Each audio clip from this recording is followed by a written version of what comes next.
Ada satu doa pendek yang diajarkan Allah melalui Al-Quran kepada kita semua. Doa pendek ini merefleksikan tujuan hidup kita sebagai seorang muslim. Sehingga seringkali orang menyebut doa ini sebagai doa sapu jagat. Yaitu Rabbana atina fid dunya hasanah wa fil akhirati hasanah wa qina adzabannar. Wahai Tuhan kami, berikan kami kebahagiaan di dunia ini, kebahagiaan di akhirat nanti, dan selamatkan kami dari azab neraka. Dunia dan seluruh isinya sesungguhnya merupakan tujuan hidup jangka pendek dari setiap pribadi muslim. Tujuan jangka pendek yang mengantarkan kita untuk meraih tujuan jangka panjang, yaitu akhirat dan ridho Allah Subhanahu wa ta'ala. Untuk kedua tujuan ini, Islam mengajarkan nilai keseimbangan. Bekerjalah buat duniamu seolah kau akan hidup selamanya, tetapi bekerjalah buat akhiratmu seolah kau akan mati besok. Nilai keseimbangan ini kemudian diterjemahkan dalam berbagai aspek kehidupannya. Dalam berbagai aspek kehidupan. Bagaimana si kaya harus membantu yang miskin.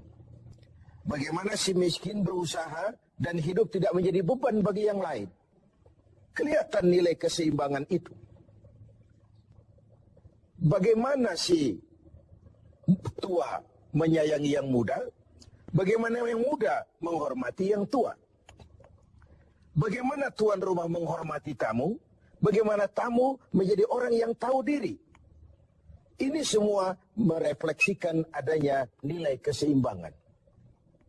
Jadi seakan, Bung, ini dunia. Ambil apa yang perlu. Nikmati apa yang boleh.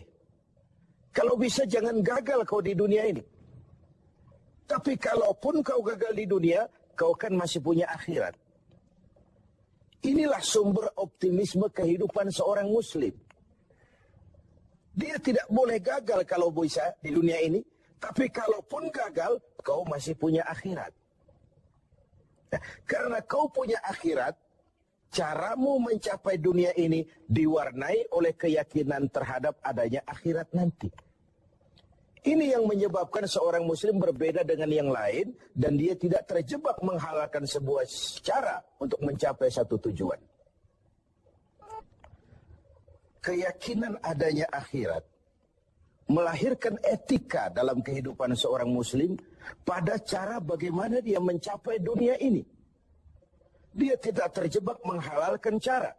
Dunia ini tujuan jangka pendek. Ambil apa yang perlu, nikmati apa yang boleh, tapi jangan membuat cacat akhiratmu karenanya. Inilah yang membedakan kita dengan yang lain. Iya sih, saya kepengen kaya. Tapi kalau korupsi, akhirat saya bagaimana nanti? Iyalah, saya kepengen naik pangkat, tinggi jabatan. Tapi kalau fitnah orang, hantam kiri sikat kanan, teman jadi lawan, lawan pun jadi teman. Akhirat saya bagaimana nanti? Ini melahirkan etika pada tata cara mencapai kehidupan dunia. Tidak terjebak menghalalkan segala cara untuk mencapai sebuah tujuan. Karena apa? Tidak satu perbuatan dunia yang bagaimanapun kecilnya yang tidak akan berakibat akhirat. Raih duniamu, ambil apa yang perlu, nikmati apa yang boleh, tapi pada sisi lain, jaga jangan sampai dia membuat cacat di akhirat nanti. Nah, seorang muslim yang baik tentu yang pandai meraih dua tujuan ini. Mencapai fid dunya hasanah wa fil akhirati hasanah.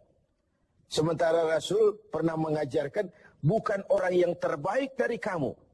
Orang yang hanya mengejar dunia dengan menyia-nyiakan akhiratnya. Seperti juga bukan orang yang terbaik yang mengutamakan akhirat dengan menyia-nyiakan dunianya. Tapi orang yang terbaik man jama'akuma. Orang yang pandai mengkombin antara keperluan dunia dan kepentingan akhirat nanti. Nah, untuk mencapai tujuan ini, tujuan dunia Dunia sebagai tujuan jangka pendek bisa dicapai dengan ilmu, dengan sains, dengan pengalaman, dengan nasib. Makin banyak ilmu, makin mudah meraih dunia. Makin syarat kita dengan pengalaman, makin mudah meraih dunia. Atau karena faktor nasib. Lalu kita bisa meraih dunia. Sementara akhirat hanya bisa diraih dengan prestasi ibadah kepada Allah Subhanahu wa Ta'ala. Prestasi ibadah. Jadi, dunia kita capai dengan prestasi ilmu, prestasi pengalaman, atau karena faktor nasib. Akhirat kita capai hanya dengan prestasi ibadah kepada Allah Subhanahu wa Ta'ala. Kalaupun ada efek dunianya, dari sholat kita, dari puasa kita, dari haji kita, dari zakat kita, itu sekedar side effect. Tapi sasaran utama adalah akhirat dan ridho Allah. Untuk mencapai dua tujuan ini, Allah memberikan alat untuk mencapai tujuan. Dan dalam kaidah usul fikih dijelaskan bahwa lil wasail hukmul maqasid. Alat dan tujuan hukumnya sama. Jadi kalau tujuan ke situ, alatnya harus ada untuk membawa kita ke arah itu. Saudara wajib naik ke loteng.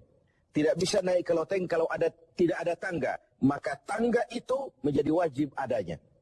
Nah, untuk mencapai dua tujuan ini, di dunia hasanah wa fil akhirati hasanah, Allah memberikan alat kepada kita. Apa alatnya? Dalam surah At-Taubah ayat 111 bisa kita lihat. Inna Allah astara minal mu'minina anfusahum wa amwalahum bi'anna lahumul jannah. Allah telah membeli dari orang-orang beriman diri mereka, harta mereka, bagi mereka adalah surga. Ayat ini merupakan transaksi yang sangat transparan. Transaksi yang sangat transparan. Pembeli Allah, penjual kita orang-orang beriman. Dagangannya amwal dan anfus, harta dan diri. Harganya adalah surga. Sekali harta dan diri sudah kita jual kepada Allah, tentu tidak akan kita jual lagi kepada yang lain. Jadi dengan kata lain, harta itu apa? Semua bentuk materi yang kita kuasai. Uang, tanah, kebun, pabrik, dan sebagainya. Lalu yang dimaksud dengan anfus, diri itu apa? Semua kekayaan yang ada dalam pribadi kita. Konsep, pikiran, ide, wewenang, jabatan, kemampuan, skill, itu semua anfus. Untuk tujuan jangka pendek, harta dan diri harus jadi rahmah bagi lingkungan. Untuk tujuan jangka panjang, harta dan diri harus menunjang jalan menuju ridho Allah Subhanahu wa Ta'ala. Itulah jalan kalau kita ingin mencapai fid dunya hasanah wa fil akhirati hasanah. Dengan kata lain, yang alat itu jadikan dia sebagai alat. Jangan dia dijadikan tujuan. Sekali alat kita jadikan tujuan, maka kita akan kehilangan tujuan yang sebenarnya. Begitulah sang waktu sering menggeser alat menjadi tujuan. Tujuan kita adalah kekuasaan. Tujuan kita adalah kekayaan. Tujuan kita adalah popularitas. Tujuan kita adalah menghimpun segala macam kekuatan. Padahal itu cuma sekadar alat untuk mencapai fid dunya hasanah wa fil akhirati hasanah.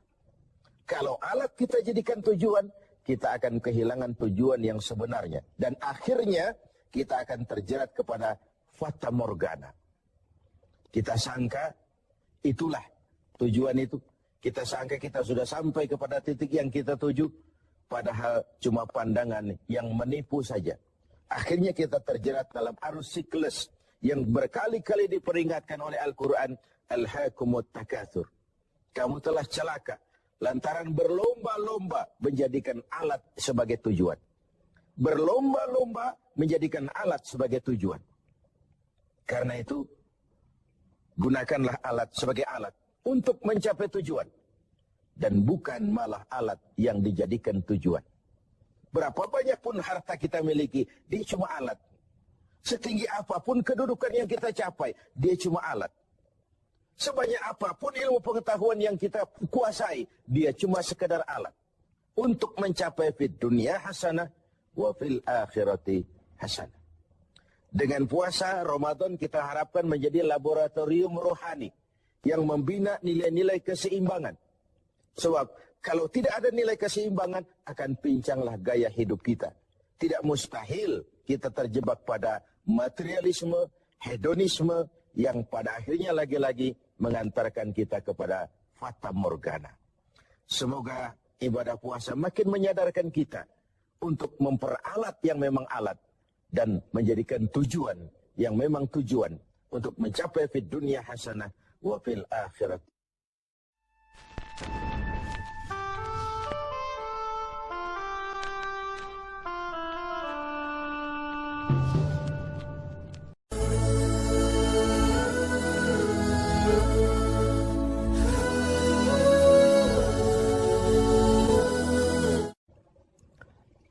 Ada satu doa pendek yang diajarkan Allah melalui Al-Quran kepada kita semua.